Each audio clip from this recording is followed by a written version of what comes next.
So the other day I was aimlessly scrolling through TikTok and I came across a recipe that I knew I just had to try. This delectable carne asada recipe is by user Moribian. Her link is in the video description as well as her website. Let's get cooking. First, we're going to need our marinade for the steak. We're going to finely dice 3/4 of a bunch of coriander. My apologies in advance if you don't like coriander. Then get out a large mixing bowl and fill it up with the following ingredients: 1/4 cup of extra virgin olive oil, the juice of 1 lime, 2 tablespoons of soy sauce, 2 tablespoons of white vinegar, 1.5 teaspoons of ground cumin, make sure you give it a good smack, 1 teaspoon of oregano, 1.5 teaspoons of garlic powder, 1/2 teaspoon of onion powder, 1/4 teaspoon of chili powder, you can use cayenne, salt and pepper, and 1/4 cup of chopped coriander. Give that a little mix and your kitchen should now be smelling like the breath of angels.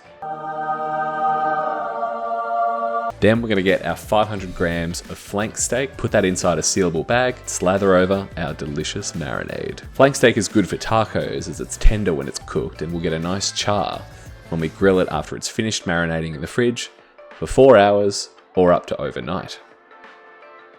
4 hours later, I've pulled my steaks out and they look and smell incredible. It's almost like opening a present to myself. Before we cook these up, however, we want to remove any excess moisture from the steaks to help them get that beautiful char and cook more evenly. Once they're dry, they're ready for a searing hot cast iron pan. Listen to the sound of beauty. Let those go for roughly 6 minutes on each side or until cooked to your liking.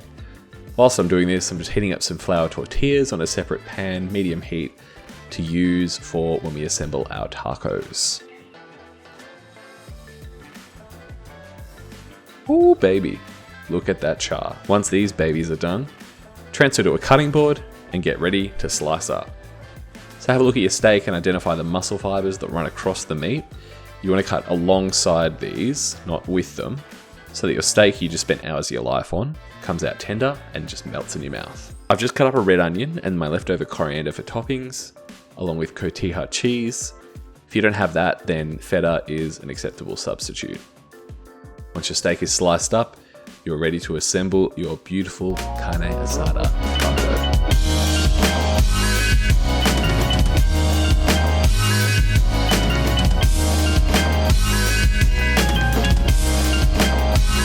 This was absolutely delicious and so easy to make.